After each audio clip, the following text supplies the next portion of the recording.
Welcome to my podcast, Apollonia Studio 6. Graffiti Bridge. Yep, 1990. Yeah, that was, The sequel, it was Purple Rain, supposedly, right? Supposedly, but not. Yeah. It was so strange because when Kim Basinger was involved, it was something else. Yeah. And she apparently had written this story of the angels and whatever. It was kind of like Wim Wenders, the Angel movie. Oh, oh man. I'm suffering from AGE. What was the movie? AGE, me too. So it had the whole thought concept of like angels. Yeah. Out is your, I don't know. And then when they had their little thing, it went away. Yeah. And, that's somebody else's property. So he had to rewrite it. Okay. Right. I remember. And then we ended up with this other thing. Yeah. He said it was The Wizard of Oz, the way it was written. It was, remember his claim that he says, oh, no, it's The Wizard of Oz. And I honestly. Yeah, maybe.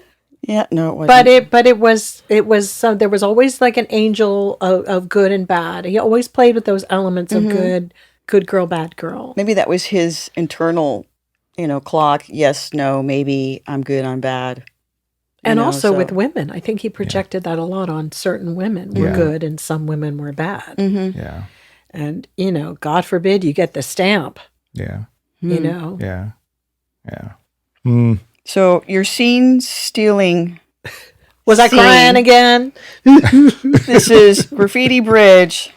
When you toss, it's a scene that I love. I saw the film, and she removes her panties and tosses them at Prince. How did that come about? Was that your idea or his idea? When I showed up there, it hadn't been written in. He wrote it while I was there. Because we were not getting along. I guess he basically felt that all interaction with me was like me throwing my panties in his face. That's when he said to me with the girl, I was like, oh, an old girlfriend. That's the vibe that was on that set. And then he wrote that. Wow. That's wild. And it really was the funniest scene. So he was really good at reading the room. Reading the room. Kind of. Yeah.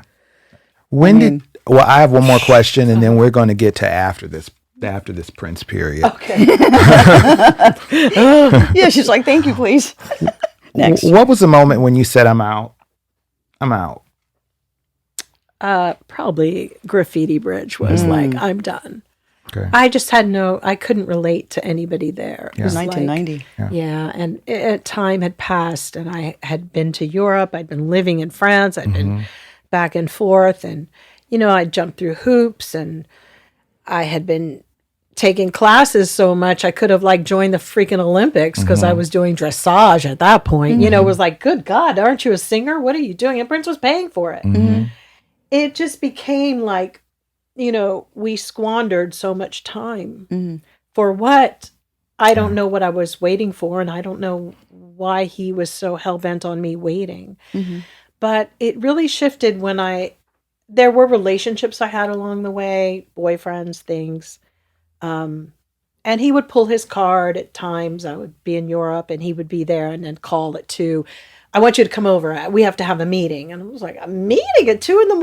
in Paris? I'd be trotting down Avenue Foch. And that was fine to a certain degree. And then something shifted as I got a little older, and I was like, hell no, I'm not even going to answer that damn phone. Yeah. It's going to the answering machine, Yeah. With me.